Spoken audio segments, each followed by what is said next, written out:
typiquement, moi, j'avais sur mon CV, je crois que je l'ai encore, enfin, ça fait longtemps que j'ai pas vu mon CV, mais j'ai une des lignes dans les hobbies, j'ai ranked top 1% de League of Legends. Parce qu'à commencer directement par un premier stage en M&A en bulge bracket.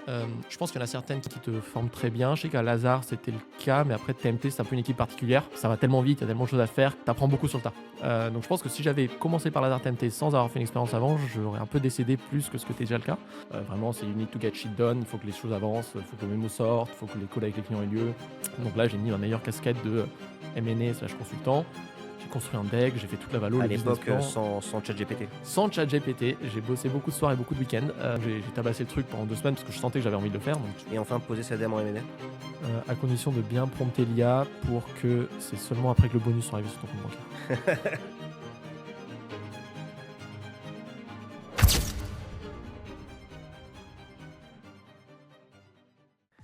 Bonjour, je suis Adrien Rosenberg, directeur associé d'Alumni, et bienvenue dans First Round, le podcast qui décrypte les carrières en finance et en conseil. Aujourd'hui, je reçois Matteo Bianchi. Matteo, bonjour. Hello. Comment ça va? Super. T'es prêt? Chaud patate. Top. Bah écoute Matteo, je vais d'abord commencer par te présenter très rapidement. Toi, tu es étudiant diplômé d'HEC. Avant ça, tu avais fait un bachelor à la Bocconi.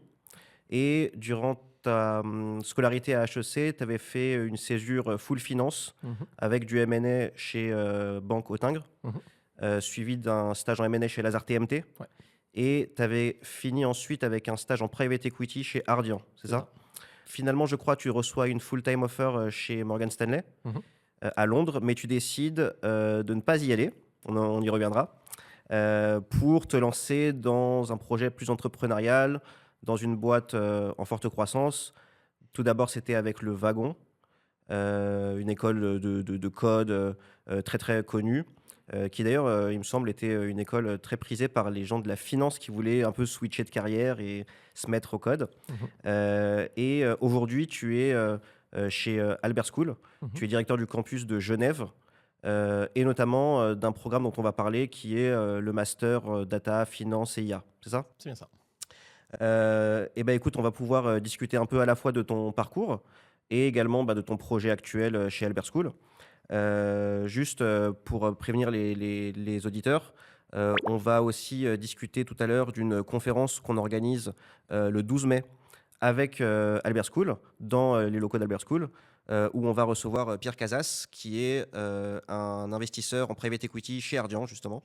Et on aura l'occasion d'y revenir. C'est parti? C'est parti. Top. Écoute, on va d'abord commencer par parler un peu de ton parcours. Donc, je l'ai déjà un peu évoqué rapidement, mais j'aimerais bien détailler un peu le sujet pour les étudiants notamment. Toi, tu as fait d'abord, comme je l'ai dit, un bachelor à la Bocconi et ensuite, tu es passé par les concours parallèles pour HEC. Est-ce qu'en intégrant HEC, tu avais déjà en tête de viser une carrière en finance ou c'était pas forcément encore clair pour toi? Ouais. Alors, avant même d'intégrer la Bocconi, en fait, moi, je suis italien-argentin. Donc, j'ai toujours fait ma scolarité dans le système français à l'étranger. J'ai pas mal bougé. Et suite à un bac S, j'étais bon en chiffres. Je me suis toujours dit, t'es bon en chiffres, tu vas aller vers plutôt l'économie, le management de la finance. Donc, j'ai rejoint le bachelor de la Bocco. J'ai fait mes 3 ans. Après, j'ai fait mon concours GMAT, donc pour justement faire la candidature à HEC Paris. Pris en grande école. Et là, tu rentres. Et quand tu es bon en maths, que tu es bon à l'école et que tu vas avoir une carrière un peu ambitieuse, un peu prestigieuse, on te dit tous, parcours, le sacré Graal, et tu fais du M&A, après tu fais du PE. Donc, fini ma première année d'HEC, justement, je candidate pour des stages en M&A. Je peux le dire, je pense, en assez grande transparence, c'était très galère le premier stage. Je pense que beaucoup de gens qui vous regardent et qui vous suivent savent à quel point c'est compétitif pour faire ces stages. Ce qui a très bien marché, c'était le réseau, en fait. J'ai perdu compte des centaines de candidatures que j'ai envoyées pour des off-cycle, des summers, etc. Et en fait, ce qui a marché finalement, j'étais à un dîner avec un alumni d'HEC. Je lui ai dit, écoute, j'ai vraiment envie de faire du M&A, c'est vraiment un truc qui m'intéresse, je veux découvrir. Il m'a dit, écoute, passe-moi ton CV. Il a fait tourner à 3 amis, j'ai reçu 2 appels pour des entretiens. Et en fait, après, quand tu arrives aux entretiens, c'est là au moment où il faut vraiment shine, il faut être très bon techniquement, avoir une très bonne conviction de pourquoi tu veux faire ce job. Et après, il y a aussi tout le côté soft skills, de convaincre les personnes en face de toi que s'ils vont passer 16 heures par jour à bosser avec toi sur des deals, ça va bien se passer, ils vont passer un bon moment. Donc je fais ma césure en M&A, je retourne à HEC. Là, je devais faire le choix entre soit le MIF, le master en finance, soit plutôt un autre master. Donc j'ai décidé plutôt de faire un double master pour partir en Australie. Le Covid frappe, donc je ne vais pas en Australie. Je finis à Saint-Gall, c'est quand même une très belle université, c'était très intéressant. Et à ce moment-là, je me dis, j'ai fait mon stage en M&A, j'ai adoré, c'était chez Lazare Tech, on pourra en reparler. Et là, je me dis, bon, bah, le next step, c'est du private equity. Et donc, je candidate, je fais tous les rounds et je suis pris à Ardian dans l'équipe expansion, donc l'équipe mid-cap. Pareil, 6 mois, génial. Très bonne équipe, franchement, profil top. Et à ce moment-là, bah, un peu une remise en question, justement, et on pourra y venir parce que bah, je fais tous mes process, c'est un process très long pour être pris dans l'équipe de MS Tech à Londres. Donc, très bonne équipe, très bonne banque. Et un peu une remise en question de est-ce que j'ai envie vraiment de faire ça de ma vie. Et voilà, c'est un peu le parcours, si on en résume, à moment pivotal où j'arrive à la finance et je me dis est-ce que c'est vraiment ce que j'ai envie de faire. Ok, bah on reparlera de ce pivot suite à ton offre de CDI. Mais revenons un peu sur la césure. Donc tu dis Banque au Tingre, Ouais, très belle boutique excellente. à Paris. Ensuite, Lazare TMT, bah, c'est un peu le stage Ouais. le plus connu parce que une C'est réputation assez spéciale à la fois dans les horaires, mais c'est aussi, quand tu parles avec des gens, une équipe que les stagiaires Mhm. apprécient. Apparemment, l'ambiance est très cool. Mhm. Le big boss, Mhm. Vincent Lestradic, est Il- très respecté et apparemment, il est très, très sympa aussi. Ouais. Euh, Puis Ardian. Mhm. Tu dirais que parmi ces 3 expériences, laquelle t'as le plus plu? Où est-ce que tu as le plus appris? Euh, je dirais plutôt en M&A, j'ai énormément appris. La banque Auting, c'était vraiment une équipe, ils étaient vraiment hyper bienveillants. Enfin, ils m'ont vraiment formé from scratch. Je savais ce que c'était que la théorie du M&A, mais c'est là où j'ai vraiment fait mes armes. Lazare, c'était une expérience, je dirais, intense plus plus. En un stage de 6 mois, tu travailles sur, je crois que c'était 7 ou 8 execs et une trentaine de pitch. C'était assez intense. Il y a le Covid qui a frappé, donc en fait, c'était work from home 24/7. Mais en fait, tu apprends énormément. Tu apprends énormément en bossant beaucoup. Je pense que c'est le seul moyen d'apprendre de nos jours, c'est de bosser. Donc, énormément appris. J'ai vu tout type de deal, du restructuring, de l'equity raise, de la debt raise, des mergers, des acquisitions. Enfin, j'ai bossé sur tout. Et après, je suis arrivé à Ardian. Ardian, je trouvais que par rapport au M&A, le PE, ça allait un tout petit peu plus doucement parce que bah, en fait, c'est toi qui mets ton argent, donc tu es l'investisseur, donc tu prends plus de temps de vraiment réfléchir au deal, analyser tous les aspects stratégiques, construire un info mémo qui tient la route, et après aller en investment committee pour justement bah, décider go, no go d'un investissement quand même conséquent. En mid-cap, on parle de valo de, je sais pas, nord de 500 millions à chaque fois. C'est du beau mid-cap. Ouais, c'est du beau mid-cap Ardian Expansion. Donc voilà, donc pour répondre à la question, où est-ce que j'ai le plus appris, je dirais M&A. L'expérience qui m'a le plus plu, je sais pas si c'est un peu un syndrome de Stockholm, mais Lazare, j'ai quand même Ouais. bien aimé. Ardian, je pense que c'était, enfin les locaux étaient incroyables, les deals étaient très intéressants, la team était très smart. Donc je dirais dans l'ensemble que des très bonnes expériences en finance. Très content de les avoir faites. Pourquoi tu dis que Lazare, c'est celle qui t'a le plus plu, sachant que effectivement, c'est celle où probablement tu as le plus travaillé, où c'était le plus intense et Ouais. peut-être le plus éprouvant? Bah, je pense que c'est grâce à cette expérience-là que j'en suis où je suis aujourd'hui. C'est-à-dire, en fait, en ces 6 mois-là condensés, j'ai dû acquérir l'équivalent de 3 ans d'expérience. Tu es exposé, tu as 21 ans, 22 ans. Tu as ton MD qui te dit ah, bah en fait, là, j'ai pas le temps d'être sur le call, je suis sur un autre truc. Ton associé, elle est aussi sur un autre truc. En fait, c'est toi qui vas pitcher le deal à 500 millions devant le client parce que tu as construit un fonds de mots, tu le connais. Et là, tu es stagiaire de 22 ans et tu pitches un CEO d'une boîte achète-moi ce truc à 500 millions. Donc, en fait, ça t'expose et ça te responsabilise. Tu développes une énorme attention aux détails. Tu développes une très bonne capacité de travail sous pression qui fait que derrière, bah, en fait, tu arrives à 25 ans, tu es capable de monter une boîte en Australie tout seul from scratch. Et aujourd'hui, 28 ans, directeur général, pas juste d'un campus, mais du pays. Donc je gère quand même, je pense, un business où quand je rencontre les parents des élèves qui candidatent à l'école, ils me demandent dans quelle année de bachelor je suis. Je leur dis non, non, je gère le truc. Et là, ils sont assez surpris, mais après, je leur explique comment j'en suis arrivé là. Ils se disent ah oui, ok, effectivement. Et si tu devais comparer par rapport à Autingre, Mhm. parce qu'ils sont très forts aussi, Ouais. euh, restons peut-être juste opérationnels sur le Ouais. plan des tâches. C'est quoi les différences de Mhm. mission, d'exposition, de tâches que tu dois effectuer entre Autingre et Lazare TMT? Je pense dans Auting, c'est peut-être aussi parce que c'est le premier stage, j'étais peut-être moins rodé, mais il y avait beaucoup plus de recherche et de assimilation d'informations et de restitution d'informations versus Lazare où c'est beaucoup dans l'exécution. Vraiment, c'est you need to get shit done, il faut que les choses avancent, il faut que le mémo sorte, il faut que les calls avec les clients aient lieu, il faut que les valos soient mis à jour. Donc, je dirais plutôt, il y a énormément d'exécution côté Lazare. Ok. Et est-ce que c'est chez Lazare TMT que tu développes un intérêt pour la tech ou ça n'a rien à voir? En partie, je dirais plutôt ça n'a rien à voir. Je pense que j'étais juste un gros geek de base. Ouais. Moi, pendant tous mes années lycée, je jouais à League of Legends. J'adorais. Enfin, j'ai des milliers d'heures sur plein de jeux différents. Donc, j'ai toujours eu cette appétence pour la tech. Et justement, si on fait un petit fast forward, quand je suis un peu en remise en question post-PE de qu'est-ce que j'ai envie de faire de ma vie, est-ce que j'ai envie de continuer en finance, en M&A à Londres, ou est-ce que j'ai envie de faire autre chose, j'ai demandé un peu des conseils à des gens qui me connaissaient extérieurs, qui m'entouraient. des mentors souvent aussi. Et il y en a un qui m'a dit, mais en fait, est-ce que la tech t'intéresserait pas? Tu es quand même un geek. Je pense que si tu commences à mettre les mains un peu au code, à l'IA, à la data, ça pourrait te plaire. Je me suis dit, bah, why not? Donc j'ai commencé à regarder justement le wagon. Ok, mais avant ça, tu avais postulé Mhm. pour un full-time en M&A, donc tu as eu l'équipe tech de MS à Londres, qui est aussi connue pour être un peu tough. Je connais des gens qui ont bossé là-bas et Ouais. ça bosse dur.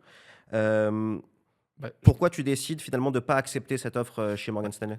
Je pense qu'il y a un de vos mentors alumni qui justement est passé par là, Samuel Waldman. Ouais, Voilà.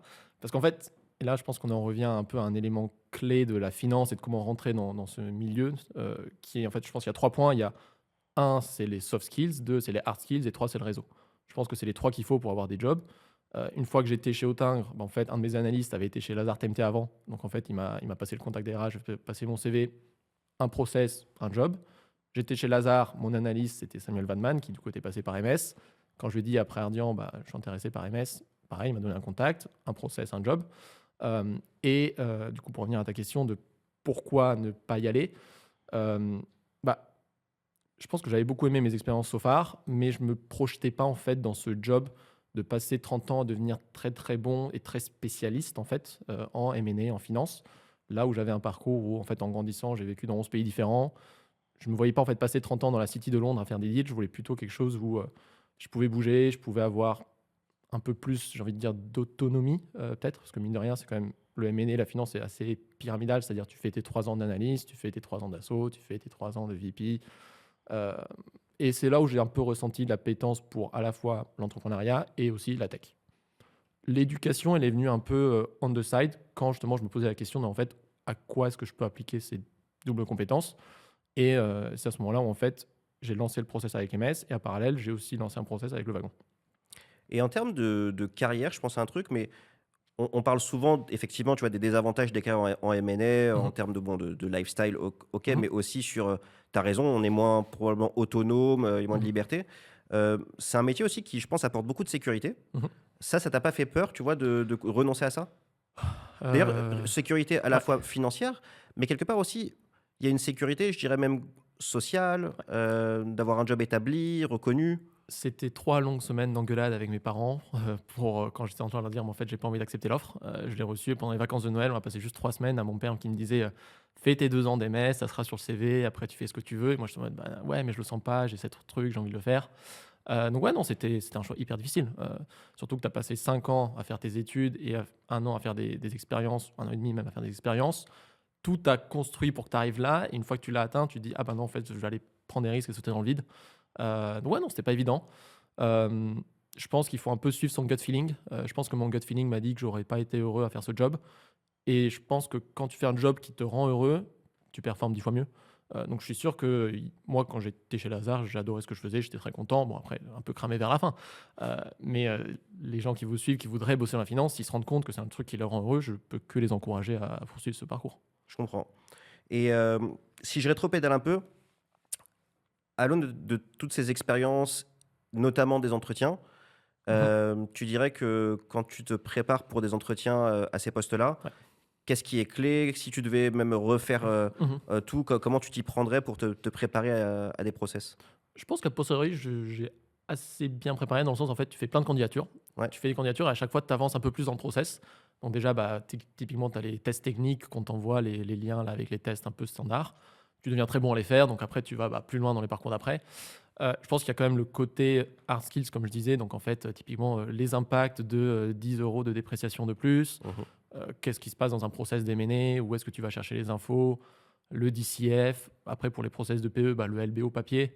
Je me rappelle pour Ardian, il y a un des directeurs, managing director, qui m'a appelé en fait au téléphone, out of nowhere, et on a fait un LBO papier de tête. Et donc, heureusement que j'avais eu de l'entraînement avant, où je m'étais entraîné à en faire plein.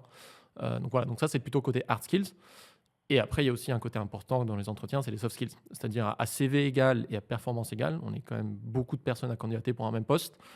Il faut se dire qu'en fait, la personne en face de toi a envie de voir en toi quelqu'un de sympa, quelqu'un avec qui il peut passer des dizaines d'heures à bosser sur des deals. Parce qu'à la fois, tu vas performer d'un point de vue, bah, faut deliver, mais de l'autre aussi, bah, ça va être plaisant de bosser avec toi parce que tu es un peu sympa, vous matchez bien. Typiquement, moi, j'avais sur mon CV, je crois que je l'ai encore, enfin, ça fait longtemps que j'ai pas vu mon CV, mais j'ai une des lignes dans les hobbies, j'ai ranked top 1% de League of Legends parce qu'à un moment, bah, voilà, donc en fait, tu montres que tu fais des choses, Typiquement, tu joues au foot, bah, tu le mets dedans. Tu mets un peu des hobbies parce que c'est ces trucs-là qui te différencient et qui ont des sujets de discussion avec des gens et qui te font passer des entretiens. Ouais, je suis d'accord. Faut un peu se différencier, et montrer ton côté un peu humain, Voilà. voire imparfait. OK, très bien. On va avancer sur la seconde partie. Juste, pour, ceux que ça intéresse, n'hésitez pas, déjà à poser vos questions en commentaire, dans cette vidéo. On pourra y répondre évidemment. Si jamais vous, souhaitez discuter de votre carrière en finance, n'hésitez pas aussi, à réserver un appel, gratuit avec nos équipes. Le lien sera également mis, dans la description. On va passer du coup, à la deuxième partie où, bah, justement ce pivot entre, une carrière en finance qui s'offrait à toi et finalement un switch vers un milieu plus entrepreneurial. Donc à l'issue de ces expériences en stage, tu décides de faire un bootcamp de 6 mois Mmh. au Wagon, justement. Alors je sais pas si c'est en parallèle ou si c'est juste après, mais Mmh. tu bosses avec le Wagon pour développer un de leurs campus, à Toulouse, c'est Mmh. ça? Est-ce que tu veux un peu nous raconter comment ça s'est fait? Alors, comment ça s'est fait? Donc, j'avais le process d'MS d'un côté et de l'autre, en parlant justement avec cet ami, il m'a dit, «Essaie la tech». Donc, je me suis intéressé au wagon et là, quand j'ai vu sur, Welcome to the Jungle qu'ils avaient une offre, stagiaire de bras droit du CEO qui était ouverte, j'ai candidaté, j'ai fait tout le process, je suis arrivé devant Boris, du coup, le CEO. Ça a très bien fité, ils m'ont fait une proposition pour les rejoindre, sauf qu'à ce moment-là, je me suis dit: «Bah, j'ai quand même une offre de CDI à Londres en M&A». Stagiaire bras droit qu'on avait un peu reconverti en full time, on n'était pas très sûr de ce qu'on voulait faire. Et à ce moment-là, je lui ai dit: «Écoute, j'ai vraiment envie de bosser pour vous parce que le projet est vraiment intéressant. Est-ce qu'on peut essayer de voir quels autres types de postes je pourrais, bah, venir compléter avec mes skills?» Et en discutant avec lui, le CFO et la chief, stratégie, en fait, ils se sont rendus compte que j'avais un profil très international, qui était prêt à prendre quand même pas mal de responsabilités et à bouger. Et eux, ils avaient envie de continuer à ouvrir dans des marchés où ils n'étaient pas nécessairement très bien établis ou très présents. Et quand on est en train de discuter, ils m'ont dit: «Bah, en fait, on regarde 3 zones, on regarde Israël, le Moyen-Orient ou l'Australie». L'Australie, moi, j'étais un peu resté comme ça parce que j'avais pas pu y aller pour mes études. Et il se trouve que mes parents habitaient en Australie à ce moment-là, à Sydney, là où ils voulaient ouvrir un campus. Donc j'ai dit au CEO: «Bah, en fait, c'est parfait, quoi, c'est le timing». Ils m'ont dit: «Bah, écoute, très bien, on se revoit en 2 semaines, fais-nous un plan d'attaque, comment tu lancerais l'Australie?» Donc là, j'ai mis ma meilleure casquette de M&A/consultant. J'ai construit un deck, j'ai fait toute la valo, À le business l'époque, plan. sans ChatGPT? Sans ChatGPT, j'ai bossé beaucoup de soirs et beaucoup de week-ends. Ah oui, aujourd'hui, je pense que je pourrais le sortir en 30 minutes. On va en parler, je pense, des technos. Ouais, Mais, ouais. mais du coup, voilà, donc j'ai tabassé le truc pendant 2 semaines parce que je sentais que j'avais envie de le faire. Donc, tu vois, quand tu as un peu le feu interne qui s'allume, il est là. Et donc, pendant 2 semaines, j'ai bossé au truc. Et après, quand je suis allé voir lui et son frère cofondateur, Romain, j'aurais présenté le plan d'attaque. Ils m'ont fait: «Ah ouais, t'as bien bossé le truc». Je fais: «Bah oui, j'ai envie de le faire». Ils ont dit: «Bon, ok, écoute, on est chaud. Mais avant de t'envoyer à l'autre bout du monde, on aimerait bien quand même faire un peu bac à sable pour voir si tu y arrives. Il y a une ville qui nous manque en France, c'est Toulouse. Est-ce que ça t'intéresse?» Moi, j'ai dit: «Ouais, why not?» Sauf qu'à ce moment-là, je me suis dit: «Avant d'ouvrir un truc où j'ai pas la moindre idée de ce que c'est, ça serait quand même bien de connaître ce que je dois vendre». J'ai toujours eu envie de coder. Est-ce que je peux venir faire le bootcamp avant? Et après, bah, je vais ouvrir le bootcamp. Donc je les ai rejoints pour faire le bootcamp. J'ai fait d'abord le web dev et après j'ai fait data science. Et après, je les ai rejoints pour lancer en full time, le campus à Toulouse en un premier temps et le campus à Sydney en un second temps. OK, hyper impressionnant. Et j'y pense, mais au moment où tu as dû créer un plan pour, Sydney, par exemple, tu t'es pas dit que, une expérience en conseil en strat peut-être aurait été intéressante, pour toi? Si, mais je me dis qu'aussi en ayant enfin, quand tu bosses en finance, tu vois énormément d'industries différentes, tu vois plein de business models différents, plein de stratégies différentes. Je pense que ça a beaucoup joué, ça a beaucoup aidé. Heu et après, bah, faire des slides, j'ai fait beaucoup de slides pendant que j'étais chez Lazare et chez Autingre et Donc tu leur as fait une belle presse pour, je leur ai fait une belle presse illustrer bien tes idées. exactement, bien carrée avec un business plan derrière financé, bien carré aussi, des belles projections, tout faisait sens et après, bah, il y avait aussi beaucoup de un peu de brainstorming avec internet quoi, bien sûr. Et donc là, cette expérience, de développement de campus, Mmh. ça confirme ton envie d'avoir cet aspect entrepreneur? Entrepreneur dans l'éducation, parce qu'il y avait le côté partage qui était très intéressant, il y avait le côté énormément de rencontres. Pour lancer le wagon, surtout à Sydney, j'ai rejoint, bah, la French Tech, de Sydney pour justement organiser plein de conférences d'entrepreneurs, de tech et cetera, pour motiver les gens, pour faire connaître le wagon. Donc ouais, ça a confirmé un peu cet intérêt de vouloir partager quelque chose, et aussi ça a confirmé le côté de casquette 360 où, tu as tout à faire, quoi. Et tu vois arriver du coup ce côté où, dans le système éducatif, il y a pas encore de formation hyper pertinente, sur, la data, l'IA? Ouais, Pour... exactement, ouais. Après 5 ans d'études dans certaines quand même des meilleures formations, en finance, en business, en éco, je suis sorti, je me suis dit: «Il y a tout ce train qui est en train de passer à côté de la tech et j'y comprends rien, donc je suis obligé d'aller faire une reconversion ou un step up» et en fait, à ce moment-là, je me suis pas nécessairement dit moi-même: «Il faudrait créer un truc comme ça». Mais quand je suis rentré en France après Sydney, grâce à un ami de Bocconi et d'HEC qui justement avait été contacté par le fondateur d'Albert School, j'ai découvert ce projet, je me suis dit: «Mais tiens, c'est vraiment intéressant ce truc, ça serait peut-être bien de lui en parler». Donc j'ai envoyé un message sur LinkedIn à Grégoire en disant Hello, j'aime bien ce que tu fais avec Albert School, c'est très intéressant. Juste comme ça, un message LinkedIn. Il m'a répondu Ah ouais, j'aime bien ce que tu as fait avec le wagon, viens, on se prend une bière. Et après, le reste is history, mais on pourra en reparler. Donc, on va faire un petit jeu. Mhm. C'est assez simple, en fait. C'est une revue de CV. L'idée, c'est je vais te donner des CV et tu vas me dire ce que tu en penses, tant sur le fond que sur la forme. Évidemment, toi, tu as une casquette plutôt finance/tech. Mhm. Donc, tu peux éventuellement me dire si, par exemple, pour la finance, tu trouves ça intéressant, sachant que nos auditeurs souvent veulent faire Mhm. de la finance. Top. On commence avec le premier. Sachant que je recrute aussi des élèves pour du master en finance, donc ils veulent bosser dans le milieu. Du coup, je vois tout de suite des bonnes écoles. Il y a les classements, il y a des chiffres. Il y a de la work experience avec des KPIs, donc c'est très bien. C'est au format actif, coached, authored, conducted. Il y a les villes, il y a les dates. Extracurriculaire, c'est très bien. EDEC Golf, Military. Non, c'est très intéressant, c'est un bon CV. C'est un bon CV, je ne vois pas de red flag majeur. Tu penses que ça peut viser quoi si chercher un stage en M&A, tu le verrais postuler où? N'ayant pas d'expérience antérieure en M&A, c'est dur de viser tout de suite le tier 1. Tu vas pas finir chez Goldman Sachs en M&A sans avoir fait une expérience avant. Je dirais, moi j'ai beaucoup aimé mon expérience boutique, c'est-à-dire au Tigre, parce que c'est un peu moins compétitif. Il restera quand même des dizaines et des centaines de candidatures, mais c'est plus accessible si on connaît les bonnes personnes. Mais moi, je dirais faire une première expérience dans une boutique où tu apprends vraiment les bases. Et en fait, soit tu aimes cette expérience et en fait tu performes et ils te font une offre de CDI et tu restes. Soit avec ça, après, tu fais une deuxième expérience. Euh, je dirais en général, même pour rentrer dans les tier 1 et tier 2, il faut souvent passer par un stage. Rentrer directement en CDI, c'est que si tu es déjà en CDI ailleurs. Après, là, ça fait un petit moment que j'ai plus les noms de toutes les boutiques en tête de M&A. Je les connaissais jadis. Non, mais on a l'idée avec Autingre. Ouais. Mais d'ailleurs, ça me fait penser à une question. Parce que Ouais. je ne sais pas ce que tu en penses. Est-ce que tu penses que tu aurais été aussi performant chez Lazare TMT si tu n'étais pas passé par une expérience préalable formatrice comme chez Autingre ou tu vois, faire sa première expérience dans une élite boutique, une bulge bracket? Ouais. Est-ce que c'est pas parfois un peu dangereux? Alors, commencer directement par un premier stage en M&A en bulge bracket, je pense qu'il y en a certaines qui te forment très bien. Je sais qu'à Lazare, c'était le cas, mais après, TMT, c'est un peu une équipe particulière où, en fait, ça va tellement vite, il y a tellement de choses à faire que tu apprends beaucoup sur le tas. Donc, je pense que si j'avais commencé par Lazare TMT sans avoir fait une expérience avant, j'aurais un peu décédé plus que ce que c'était déjà le cas. Donc, je pense que non, franchement, la formation chez Autain était top. Et j'étais très content d'être passé par justement une belle maison comme ça. Donc ouais, non, je recommanderais un peu ce type de parcours. Moi, je dirais aussi faire quand même 1 an de césure. Souvent, ça te permet de faire ces 2 expériences de 6 mois qui derrière fait que quand tu as fini tes études, tu peux candidater soit pour un stage de fin d'études dans un très gros truc, soit directement pour des CDI dans des gros trucs possibles, sinon dans des un peu plus petits. Mais non, après, c'est un bon CV. EDEC. Ok.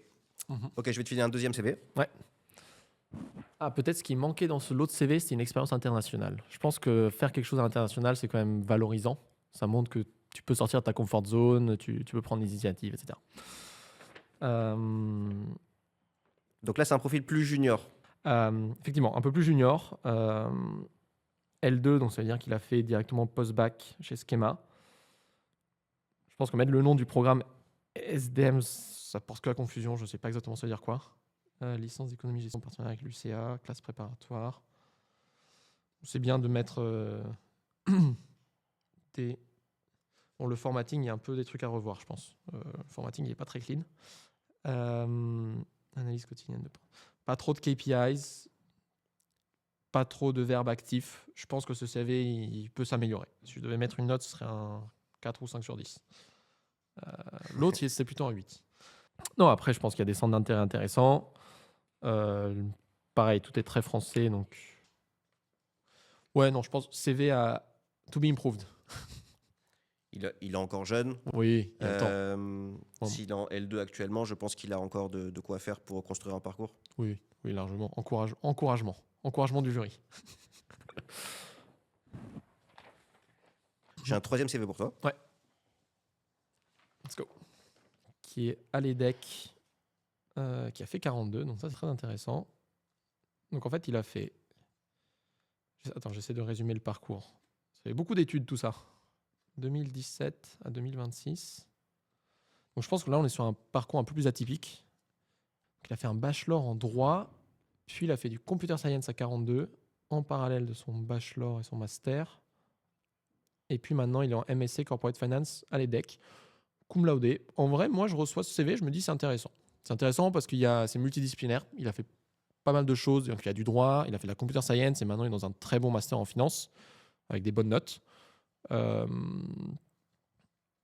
Il a des expériences intéressantes aussi. Il a fait du distress private equity chez 624 Participations. Il a fait Euronext. Ça, franchement, c'est un profil intéressant pour, je dirais presque limite des postes de junior quoi, en CDI déjà. Language, French, English, des activités, des assos. Non, franchement, bon CV. J'ai pris un peu de temps à le prendre en main parce qu'il y a pas mal d'expériences diverses et variées, mais non, bon CV, Hugo. Maintenant, comme j'ai dit, il faut toujours trouver le contact au sein des boîtes qui le fassent passer, parce que si on est honnête, en fait, pour chaque poste qui s'ouvre, il y a 200 et quelques candidatures. Je le vois même nous pour Albert School, à chaque fois qu'on nous soit un poste, soit pour les candidatures des masters, tu reçois un énorme paquet de CV, donc en fait, tu es obligé un peu de filtrer tout de suite. Donc si quelqu'un te touche du doigt un CV et te dit celui-là, regarde-le, tu vas pas nécessairement l'inviter automatiquement à l'entretien, mais au moins tu sais que quelqu'un va le regarder, va prendre le temps de le lire et se dire ah mais attends, mais c'est intéressant, voyons ce que ça donne à l'entretien. Je suis d'accord. Avant même que les gens sélectionnent, il faut déjà que les gens voient Voilà, le CV, ce qui n'est pas forcément gagné au départ. Exactement. Non, mais intéressant. Donc ça, je pense, ça s'orienterait plus vers un market finance plutôt que du corporate M&A, non? Si je vois... À cause de son côté computer science? Après, c'est vrai qu'il a fait un MSc en corporate finance. Mais en fait, il a fait un master et un bachelor en market economics. Non, en vrai... Ouais, Il y a les deux, quoi. il y a les deux, c'est ça. C'est pas net. Mais du coup, la première expérience, je pense, va un peu dicter vers... Mais aussi parce qu'il a fait de l'ECM, donc Equity Capital Markets à Euronext. Ça aussi, c'est un peu entre les deux en réalité. Ouais, distress private equity, donc ça, c'est plutôt vraiment du corpo finance. Non, en vrai, solide CV. Donc EM Lyon, top 10%. London School of Economics, il a fait quoi? Summer School. Ok. Massachusetts, donc ça, c'est bachelor. Attends, je suis en train d'essayer de comprendre. Donc, il a fait... Ah, c'est un exchange, ok. Exchange, Massachusetts. Il a fait financial analyst chez Wivest. Consultant, business developer. Ouais, CV intéressant. Il a touché un peu à plusieurs choses différentes. Il a des expériences internationales, ce qui est vraiment très bien. Il a fait des US, il a fait du Suisse, hein, il a fait du UK. Non, CV intéressant. L'EM Lyon, du coup, c'est le BBA, Major in Finance. Donc lui, il n'est pas encore en master. Et il finit en septembre 26. Ouais. Moi, je pense que pour les types de jobs, M&A, PE, tout ça, il faut avoir un minimum un master. Enfin, il faut avoir un master. Je pense qu'il y a très, très peu, voire personne qui t'embauche après un bachelor dans ces types de jobs. Donc moi, j'encouragerais plutôt à viser un très bon master suite à ça. Faire une première année, césure, deuxième année, ou bien faire un master de 1 an et trouver directement des stages de fin d'études après. Ça serait un peu le parcours que je conseillerais ici. Mais sinon, intéressant le CV. Et donc maintenant, on va passer à la troisième partie où on va se focus un peu sur Albert School et notamment ses programmes. Juste avant, je voulais vous annoncer qu'on va organiser en partenariat avec Albert School le 12 mai une conférence sur le private equity. Notre invité sera Pierre Cassas. Vous trouverez dans la description le lien pour vous inscrire à la conférence. Attention, les places sont extrêmement limitées, donc il faut prendre votre place dès maintenant. Du coup, est-ce que tu peux un peu nous expliquer l'origine d'Albert School, comment c'est né, c'était quoi le projet à l'origine? Alors, Albert School, c'est une école qui est née à Paris. Donc, la première rentrée a eu lieu à Paris en septembre 2022. Le projet a été porté par 2 cofondateurs, donc Grégoire et Mathieu. Grégoire, pour parler un peu de son profil, c'est lui qui a un peu porté l'idée sur la table. Donc lui, il a fait Polytechnique. Il a commencé en tant que quant trader à Jane Street à New York.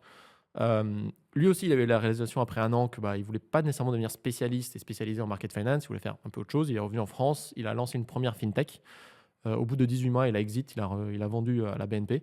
Et en fait, à ce moment-là, il s'est dit, et je le cite, il a dit c'est une très belle startup d'ingénieurs. C'est un produit qui marche, mais un business qui marche pas. Ça serait bien d'apprendre à faire du business quand même. Donc à ce moment-là, il allait en private equity. Donc il a rejoint Advent, un très gros fonds de PE sur la place parisienne. Il a fait ses 2 ans, il a analysé beaucoup de business, il a interagi avec beaucoup de jeunes stagiaires et il s'est rendu compte qu'il y avait une industrie qui était très intéressante mais qui était très peu disruptée, qui était l'éducation supérieure, mais pas n'importe laquelle. L'éducation supérieure est un peu le créneau de les tier 1, l'excellence. C'est-à-dire, typiquement, si on réfléchit aux meilleures écoles de nos jours, HEC Paris, Polytechnique, les mines, c'est toutes des écoles qui sont là depuis des centaines d'années. Aujourd'hui, le monde est en train de changer très vite. Euh, et aujourd'hui, en fait, on vit dans un monde où ces écoles étaient nées là où soit tu étudiais du commerce, de l'économie, du business, soit tu étudiais de l'ingénierie, des métiers un peu plus techniques. En fait, aujourd'hui, on a besoin de personnes qui ont cette compétence hybride, c'est-à-dire qui arrivent à faire un raisonnement mathématique, logique, data, mais aussi appliquer ça dans un business, dans la finance, dans la stratégie. Et il s'est dit aussi, en fait, en parlant avec plein de stagiaires qui venaient rejoindre Advent, il s'est dit c'est un peu dommage qu'ils doivent apprendre et les former sur le tas lorsqu'ils rejoignent le job et pas qu'ils soient sortis d'école formés. Donc il s'est dit en fait on va créer une école où déjà tu vas faire le pont entre une école de commerce et une école d'ingénieur. Donc on va faire une formation en business et data. Les élèves ils font la moitié du temps des maths et du code et de l'IA et la moitié du temps de la finance, de la strat, de l'éco. Sans oublier aussi une composante importante qui est l'humanité, les soft skills, la géopolitique, le droit. Et en plus de ça, on va faire une formation où tout au long de ta formation, tu vas collaborer avec des entreprises, tu vas collaborer avec des professionnels. Donc les profs, c'est des professionnels. Et les entreprises, en fait, pendant 3 semaines, tu bosses sur un cas avec une vraie entreprise, sur des vraies données. Et en fait, tu fais ça 8 fois dans chaque année. Et en fait, tu sors de tes 3 années de bachelor où en fait, tu as bossé plein de fois avec des entreprises, tu as fait un stage de 6 mois pendant ton bachelor. Tu sors de ça, en fait, tu es un jeune professionnel qui sait comment travailler en groupe avec une vraie boîte, avec des vrais stakeholders. Voilà, donc il a lancé Albert School avec ses idées en tête. Et aussi avec une idée quand même de remettre les étudiants au centre de ce qu'on fait, parce que un peu trop souvent, on a ces écoles où tu as 300-400 personnes dans un amphi. On ne sait pas nécessairement qui est qui, alors que c'est quand même sympa que les étudiants viennent en cours parce qu'ils sentent qu'ils sont à un endroit où ils sont valorisés. Donc il a lancé l'école, première promo, 30 élèves à Paris. Euh, le créneau qu'on a voulu venir challenger, c'est tout de suite les écoles d'excellence, donc à mi-chemin entre un HEC Paris et un Polytechnique. Pour avoir ce niveau de crédibilité et ce niveau de rassurance pour les parents et les élèves qu'on voulait avoir, on a fait une levée de fonds. Donc on a fait entrer au capital, enfin ils ont fait entrer au capital, j'étais pas encore là, une quarantaine des plus grands chefs d'entreprise et entrepreneurs français et mondiaux. Donc typiquement, il y a Bernard Arnault qui a investi dans Albert School, il y a Xavier Niel qui a investi, il y a Rodolphe Sadé, qui en fait sont des personnes qui embauchent beaucoup de personnes à travers leurs entreprises et qui se disent, moi aujourd'hui, pour que mon entreprise reste compétitive et s'adapte à ce monde qui change, j'ai besoin de ces profils hybrides, des personnes qui vont réussir à gérer le côté technique data, mais aussi interagir avec les côtés métiers. Donc ils ont financé l'école, on a fait une levée de fonds, on a ouvert un nouveau campus à Marseille en septembre 2023, et là en septembre 2025, on vient d'ouvrir des nouveaux campus, donc on a fait une croissance internationale, on a ouvert en Suisse, en Italie et en Espagne. L'ambition de l'école, en fait, c'est de devenir une référence européenne en matière justement de business et data, en quelque sorte devenir un peu la Stanford européenne. On va continuer à ouvrir des nouveaux pays dans l'avenir, tout en se positionnant justement sur ce niveau de étudiants d'excellence, mais pas étudiants élitistes. C'est-à-dire en fait, on veut des élèves qui ont un profil un peu all-round, qui sont certes bons en maths, bons en analyse, mais aussi qui ont un côté un peu entrepreneurial, qui font du sport de haut niveau, qui ont en fait un profil assez complet. On ne veut pas juste quelqu'un qui maximise la verticale, toutes mes notes en maths vont être les meilleures, mais le reste, je fais rien. Ok. Et c'est une école qui recrute à quel niveau? Ouais. Est-ce que c'est juste après le bac? Est-ce qu'on peut intégrer l'école à d'autres stades? Alors, il y a les deux, il y a du post-bac et il y a du post-bachelor. C'est-à-dire on a des bachelors et on a des masters. Donc tu peux candidater quand tu finis ta terminale ou bien quand tu finis justement un bachelor, voire quand tu as déjà fait un M1 ou un M2 ailleurs, tu peux candidater au master. C'est tous les programmes, dis-moi si je me trompe, sont en partenariat avec les mines de Paris. C'est quoi ce partenariat en fait? Exactement. Alors, les 2 premières années, on était indépendants. Il n'y avait que Albert School. Et il y a 2 ans, enfin 3 maintenant, il y a eu un rapprochement. Donc, en fait, les mines de Paris sont rentrées au capital d'Albert School. Ils ont racheté une partie de l'école. Et on a en quelque sorte fusionné aujourd'hui nos directions de recrutement. On a ce qu'on appelle un diplôme conjoint. C'est-à-dire, en fait, quand un élève candidate à Albert School, il candidate aussi aux mines de Paris, au bachelor ou au master. Il y a un jury des mines de Paris et d'Albert School qui regarde les candidatures et qui, du coup, invite les élèves admissibles à l'entretien, où il y a un jury des mines et un jury d'Albert School qui se prononcent suite à l'entretien. Et après, si l'élève est admis, il ou elle est inscrit et devient un élève des mines de Paris et d'Albert School. Donc c'est vraiment un mariage. C'est pas un double diplôme, c'est un diplôme conjoint. OK. Et le fait qu'il y ait les mines dans l'histoire, ça apporte quelque chose sur le plan académique? Certes. Il y a aussi du coup justement une direction académique, partagée. Donc en fait, on a, des personnes des mines qui rencontrent aussi nos directions académiques et qui s'assurent justement de l'évolution de la maquette pédagogique, du recrutement des professeurs et cetera. En plus de ça, hem, il y a aussi quelque chose dont on est très content là, qui a eu lieu récemment, c'est en fait l'obtention de ce qu'on appelle le grade de licence et le grade de master. Donc en fait, ça, c'est des dossiers qu'il faut déposer avec la CTI, la commission de titre d'ingénieur, pour faire certifier par le ministère de l'Éducation supérieure les parcours de bachelor et les parcours de master avec justement ces grades. Et donc ça a eu lieu très récemment. Donc en fait, le diplôme bachelor Albert School Mines Paris a un grade de licence, le diplôme Albert School Mines Paris de master a un grade de master. Et alors, si on se parle aujourd'hui, c'est parce que justement, chez Albert School, il y a un master qui est orienté, certes, data IA Mhm. et aussi finance. Exact. Donc moi, ça m'intéresse, notamment pour les auditeurs, de comprendre un peu ce qu'on y fait. Je crois qu'il y a plusieurs campus Mhm. possibles. Enfin, est-ce que tu peux un peu nous décrire ce Ouais. master? On va se focaliser du coup sur le master en data IA pour la finance. Donc en fait, il y en a deux. Il y a celui à Paris qui est en format ce qu'on appelle alternance et il y a celui à Genève qui est en format initial, full-time. Les deux sont des programmes de 2 ans. L'alternance, en fait, c'est 2 mois de bootcamp très intense de cours et après, pendant 10 mois, tu vas aller en entreprise 4 jours et un jour à l'école. Alors que le format initial, c'est plutôt tu fais 1 an d'études full-time, tu fais ton premier stage sur le premier semestre. Donc en fait, tu fais summer internship plus 6 mois de stage jusqu'à fin février. Tu reviens pour un dernier semestre d'études et de thèse, et après, tu as ton stage de fin d'études ou ton job derrière. Euh, Qu'est-ce qu'on y fait concrètement? Donc en fait, il va y avoir toutes les matières plutôt vraiment orientées finance, donc corporate valuation, M&A, private equity, venture capital, trading, instruments financiers, ICM, etc. Donc c'est pas que finance de marché, en fait. C'est aussi pour les gens qui veulent faire le corporate finance. Il y a des matières là-dessus, OK? Exactement. Il y a des matières là-dessus. Et à côté, il y a aussi des matières, donc Machine Learning for Business, AI for Algorithmic Trading, Generative AI Applied to Valuation. Donc en fait, c'est vraiment comment donner une couche tech très avancée à des personnes qui veulent bosser en corpo ou en market finance. Euh, je- en plus de ça, je pense qu'un truc qui est très important, qui nous tient à cœur à Albert School, c'est de travailler avec des professionnels dans le métier qui viennent en fait t'apprendre. Nous, les profs, c'est des intervenants. Ils bossent chez Edmond Rothschild, ils bossent chez Ardian, ils bossent chez Advent, ils bossent dans des grosses boîtes. Ils sont très expérimentés, ils ont des années d'expérience. En fait, ils viennent te partager et t'enseigner ce qui se fait aujourd'hui concrètement. Ils viennent pas t'apprendre la théorie qui a été écrite il y a 5 ans, parce qu'en fait, le monde marche tellement vite, chaque année, ça change. Donc ça, on y tient vraiment. Et en plus, du coup, comme j'ai dit, on collabore avec des entreprises qui viennent faire des études de cas. Donc là, par exemple, à Genève, on a fait des études de cas avec C1 de Suez Wealth Management pour appliquer cette compétence data IA à la gestion de fortune, Wealth Management, avec Edmond Rothschild dans l'asset management. Ici à Paris, on a fait la BNP Paribas. Donc l'idée, c'est vraiment comment est-ce que les jeunes peuvent appliquer leurs compétences et développer leur réseau à travers les profs et les boîtes qu'ils rencontrent. Mais donc vous avez vraiment intégré les problématiques d'aujourd'hui où on parle beaucoup des métiers qui vont rester, qui vont pas rester, de l'intégration de l'IA par exemple dans le métier de banquier M&A, dans le métier de trader, dans la gestion de fortune, etc. Ça, c'est un truc sur lequel vous avez déjà bossé et vous continuez. Exactement. On le fait de très près du coup avec les professionnels qui travaillent, qui nous disent en fait voici comment c'est en train de disrupter mon métier, voici comment je pense que les jeunes devraient l'apprendre. Et on le fait aussi. Le grand avantage qu'on a d'être une école jeune et récente, c'est qu'en fait on peut bouger très vite. Donc en fait nous de année en année le programme évolue pour répondre aux besoins. Le programme qui sera à la rentrée de septembre 26 à Genève n'est pas le même du programme de la rentrée de septembre 25. On a enlevé certains cours qu'on pensait commencer à devenir un peu obsolètes et on a rajouté d'autres cours. Typiquement avec l'événement là de Claude et de ChatGPT est similaire. Apprendre à coder les bases du Python, c'est certes encore important, mais maintenant il faut savoir faire du vibe coding, il faut savoir en fait utiliser les agents pour coder beaucoup plus vite, avoir tous ces algos et tous ces agents qui en fait vont analyser des quantités de données énormes et te produire des outputs qu'après tu vas pouvoir interpréter pour faire tes décisions d'investissement. Ouais, ce qui est typiquement ce que les gens font aujourd'hui. Moi, je parle avec des gens qui bossent en trading, par exemple. Oui, effectivement, ils utilisent Claude ou Chat pour coder, Mhm. mais il faut savoir aussi optimiser ce travail-là. Euh, Comment ça fonctionne pour ce master, l'admission, si Mhm. on veut postuler? C'est quoi les prérequis? C'est quoi Ouais. les éléments du dossier demandés? Ouais. Alors, les masters, déjà, ils sont 100% en anglais. Donc, en fait, il faut avoir une aisance avec l'anglais. Les candidatures se font en ligne sur le site d'Albert School. On fait ce qu'on appelle du rolling basis, c'est-à-dire on n'a pas des séances d'admission. Tu peux candidater, on ouvre les candidatures vers octobre et on les ferme quand il n'y a plus de place dans le programme. Pour candidater, ça se fait en ligne. Première étape, c'est le dossier. Donc, on va regarder le CV, lettre de motive, lettre de recommandation. Plus, On l'a pas cette année, on va probablement mettre l'année prochaine des tests standardisés de GMAT, de TageMatch, tout ça. Pour l'instant, c'est pas encore le cas.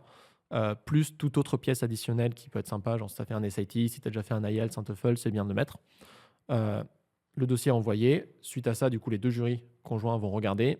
Dans les 2 semaines, en général, les candidats ils savent s'ils sont admissibles. S'ils sont admissibles, ils doivent venir faire l'entretien d'admission soit en personne, soit en ligne, 100% en anglais avec le jury. L'entretien, ça va beaucoup challenger un peu parcours antérieur, motivation pour la suite, pourquoi tu as envie de faire ce programme exactement. Et après, on aime bien aussi, lors de l'entretien, il y a un moment de challenge. Donc en fait, il y a 10 minutes de brain teaser. Ça ressemble pas mal aux entretiens de conseil en strat, je dirais, où on va te poser la question, par exemple, OK, tu habites en France, d'après toi, combien de bébés sont nés en France chaque année? Tu as 5-10 minutes pour essayer d'approximer ça, juste ta réflexion, faire un peu de calcul mental, pour montrer en fait comment tu réfléchis, est-ce que tu arrives à sizer des choses, à faire des analyses. Ce qu'on appelle aussi un guesstimate. Un guesstimate, exactement. On veut pas juste que les gens nous disent ah je pense 400 000 comme ça. Oui, C'est bien sûr. plutôt population, pourcentage, voilà. Mais Bonne manière de challenger aussi leur niveau en calcul mental pour faire des petits calculs simples et exactement. efficaces.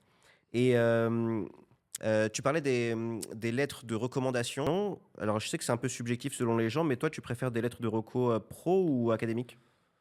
Idéalement une et une. Je pense que les lettres de recommandation pro sont assez importantes pour nous parce qu'on est quand même une école qui prépare des professionnels. Donc on aime bien voir, je sais pas si tu as déjà fait des stages, ton maître de stage qui dit à quel point tu étais motivé, tu prenais des initiatives, tu étais une bonne contribution. En fait, il faut se mettre à la place de l'école. C'est-à-dire l'école, on veut des gens smart, des gens ambitieux et des gens que tu sais que tu vas pouvoir placer dans tes partenaires quand tu les présentes parce que ils sont carrés, ils savent ce qu'ils veulent faire. Et en fait, c'est aussi ça que l'entretien d'admission teste. En fait, l'entretien d'admission ressemble quasiment à un entretien d'embauche. Ok. Et aujourd'hui, de tête, les profils Ouais. typiques que vous recrutez ou que tu aimes bien, c'est quoi? Ce type de master est ouvert à 2 types de profils. En tous les cas, il faut faire des études de scientifiques, STEM. Donc, soit plutôt ils ont fait des études de commerce, business, éco, finance, soit plutôt des études de computer science. Dans tous les cas, les premiers 1 ou 2 mois, c'est un peu une remise à niveau, c'est-à-dire les computer scientists vont apprendre les bases du business et de la finance, les financiers vont apprendre les bases de Python et de code, et après tout le monde est au même niveau et on monte en puissance. Typiquement, là, si je parle par exemple des profils à Genève que je connais très bien, il y en a un qui a fait des études en justement plutôt business, éco-finance en Allemagne. Il y en a un autre qui est un computer scientist de l'Université de Monaco, à Monaco. Il y en a une autre qui a fait plutôt éco-finance avec un petit module, on va dire facultatif, de computer science qu'elle a fait aux US, parce que aux US, tu peux faire un peu à la carte. Il y en a un autre qui a fait un bachelor en ingénierie, un master en finance, et après est venu chez nous pour le côté plutôt data et finance. C'est un peu ça les profils qu'on aime, c'est-à-dire avoir fait des études déjà un peu dans la continuité, et nous, on vient vraiment les speed-up sur les nouvelles technos et comment mélanger les deux. Mais donc, ça peut être des profils différents sur le papier. Ouais. Et du coup, je me posais une question, c'est j'ai bien compris qu'à Paris, c'est un format en alternance et à Genève, c'est plutôt en format initial. Mhm. Est-ce qu'en termes de débouchés, ça se ressemble? C'est quoi? Est-ce qu'il y a des différences de parcours? Si demain, moi, je veux postuler et que je me questionne sur le choix Ouais. de campus, comment ça fonctionne? Je pense que les débouchés sont la principale différence. En alternance, typiquement, si tu veux bosser en M&A ou en PE sur des deals, ton entreprise, ton fonds ne peut pas te voir disparaître à un moment parce que tu pars faire l'école. Donc, je pense que les jobs en alternance se profilent plutôt pour du corporate finance dans des entreprises, ou de la data dans des entreprises. On a des alternants qui ont été pris chez Ardian, par exemple, des alternants en venture capital, parce que notre format, comme il est assez particulier, comme les élèves, ils sont là pendant 4 jours, et après, il y a un jour à l'école pendant 10 mois, en fait, c'est quasiment du full-time.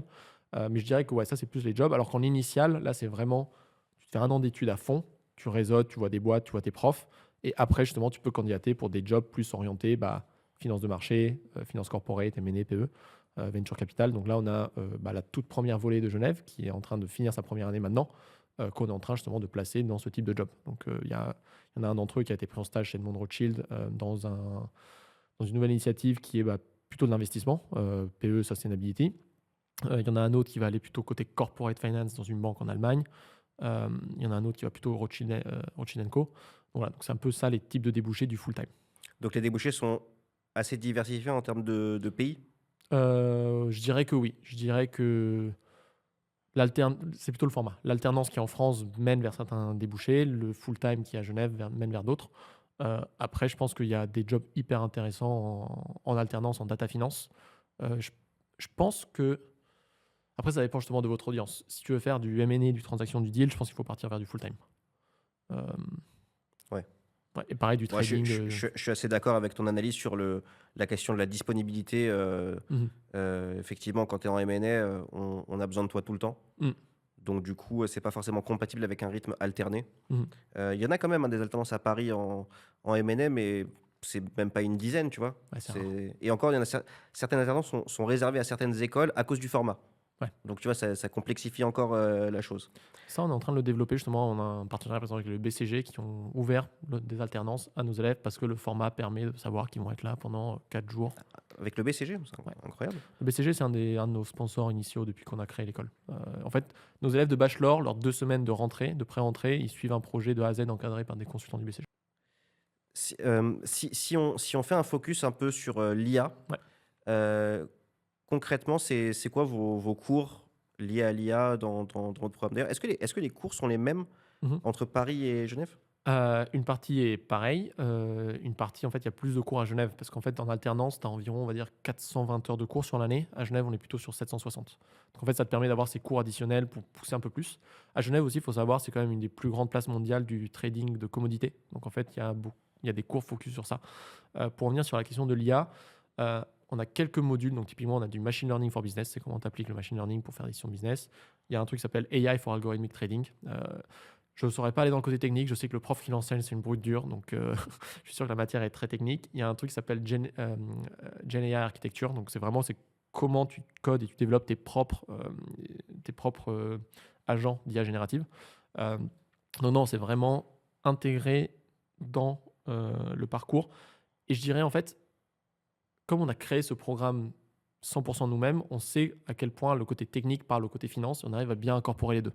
Là où, par exemple, justement, on nous dit souvent pourquoi je viendrais à Albert School plutôt que d'aller, par exemple, au double C'est ce que diplôme j'allais te ESSEC demander. Central. Mm. Je pense que ESSEC Central, c'est un très bon programme de très belles écoles. Mais je me pose quand même la question du fait qu'il y a ESSEC qui fait le côté business, Central qui fait le côté tech. Je suis sûr qu'ils ont réussi à incorporer ça de manière très bien, mais versus à quelque chose qui est né de manière à... On sait exactement où t'en es, à quel niveau dans la tech et dans la finance, on va faire parler les deux. Je pense qu'on a un peu un avantage de ce point de vue-là. Mais j'allais te demander justement, alors pas forcément sur les doubles diplômes, mais même par rapport Mhm. à un master finance classique. Ouais. Du coup, votre master à vous, il se différencie principalement par rapport à ça, j'imagine. Est-ce qu'il y a d'autres sujets? Ouais, je dirais principalement au côté data et IA. Je pense le côté que nos intervenants sont tous des professionnels. Je pense que dans beaucoup d'écoles, c'est le cas. Typiquement, le MIF, il y a beaucoup d'intervenants professionnels, mais je pense qu'il y a quand même des académiques. Je pense qu'il y a un autre point qui est aussi la collaboration avec les entreprises. Je pense que nous, on a vraiment un point, on a des toutes petites classes déjà. Donc les volets font, là pour l'instant, on est à 15-20 élèves par volet en master à Genève. À Paris, on est déjà plutôt sur 40-60.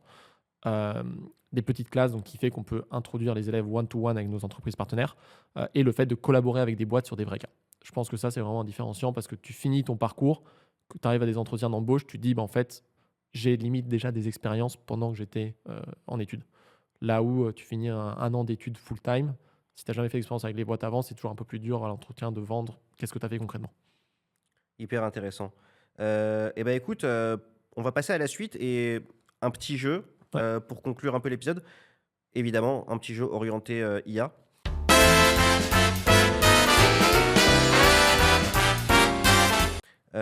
Je vais te donner. En fait, on va utiliser ton expérience en M&A et actuelle chez Albert School pour comprendre un peu, selon toi, quel genre de tâche un banquier qui fait aujourd'hui tout seul peut remplacer par de l'IA. Ouais. Donc voilà, je vais te citer des tâches, tu vas me dire remplacer ou pas remplacer par l'IA. Ok. On va commencer, drafter un info mémo sur PowerPoint. 80% remplacé. Pourquoi tu dis 80%? Il faut quand même que l'œil humain vienne regarder, s'assurer qu'il n'y ait pas des hallucinations et que tu prennes des inputs de ton expérience humaine avec d'autres deals que peut-être l'IA n'a pas nécessairement. Ouais, c'est une question que je me pose, ça, c'est à quel point peut-être le temps de vérification va durer plus longtemps avec l'IA que ce que tu faisais avant toi-même. Moi, je pense que justement, les jobs de junior en M&A vont beaucoup évoluer bientôt. Enfin, c'est déjà le cas sûrement. Parce qu'en fait, typiquement, drafter des slides, faire de la recherche de massive amounts of data, qui est ce que je faisais beaucoup de temps. En fait, tu fais un claquement de doigts. Maintenant, il faut surtout vérifier que les infos sont bonnes, aller chercher les sources, etc. Donc, il y a plus un travail de vérification, mais ça te libère aussi beaucoup de temps pour que tu utilises ton cerveau pour l'analyse, la stratégie, t'assurer que est-ce que j'ai bien pris les bons comparables, versus avant, en fait, tu passais juste tellement la tête dans le guidon à chercher les infos que tu n'avais peut-être pas nécessairement le temps de prendre ce recul. Donc je pense que ouais, non, ça va évoluer, mais dans un bon sens. Ce que tu dis en creux aussi, c'est que ça va augmenter le niveau de pression parce que les gens auront moins le droit à l'erreur, ils auront peut-être un peu moins d'excuses. T'as jamais le droit à l'erreur en M&A. C'est vrai. Modéliser un DCF. Ouais, 90% remplacé. Pareil, pourquoi les 10% tu... Ah, enfin, moi, je pense que c'est toujours important d'avoir ce qu'on appelle le human in the loop. C'est-à-dire, en fait, à la fin, si on parle du M&A, c'est quand même un job de conseil. C'est-à-dire, en fait, tu engages la responsabilité de ta boîte à donner un conseil à quelqu'un d'autre de faire quelque chose sur ce que toi, tu as fait comme recherche. Tu ne peux pas juste dire, voici ce que l'IA a fait, vas-y, ça part. C'est quand même, il faut faire un check derrière, s'assurer que tout tourne bien, que tu as les bonnes assumptions qui sont bien liées au bon endroit. Donc, je pense que, ouais, il y a beaucoup de choses qui peuvent être faites automatiquement, mais il faut quand même qu'un humain derrière s'assure que tout roule. Ok. J'ai envie d'acheter une boîte sur un secteur donné, dans une géographie donnée, et j'aimerais qu'on me source des opportunités d'investissement. Automatisé. Automatisé? Ouais. Rédiger une lettre d'intention. 95% automatisé, ouais. Ouais, ça, je pense que c'est déjà fait. Euh, commander des sushis pour une nuit blanche lors d'un deal. Automatisé, t'as pas envie de perdre de temps dessus. De toute façon, il connaît déjà ta commande sur ton historique, donc Pitcher un deal en comité d'investissement. pas du tout automatisé. Ça, c'est de l'humain. Ok. Mettre à jour un deck à 2 h du matin parce que le MD a changé d'avis sur la couleur des graphiques. Remplacé par l'IA. Survivre à un team building avec les seniors. Si je pouvais envoyer l'IA à ma place. Non, en vrai, les team building avec les seniors, c'est le moment le plus important. C'est là où tu peux développer le lien humain qui fait que, je sais pas, si demain ils ont un deal très intéressant, bah, ils se rappellent qu'ils ont passé un bon moment avec toi, ils te staffent dessus et t'apprends avec eux. Ou si demain tu pars et qu'il faut te recommander, bah, ils savent que tu es un bon gars, quoi. Mettre à jour ton tableau de comparables boursiers. Automatisé, ouais. Construire un business plan from scratch. 90% automatisé, ouais. Et enfin, poser sa DM en M&A. À condition de bien prompter l'IA pour que c'est seulement après que le bonus soit arrivé sur ton compte bancaire.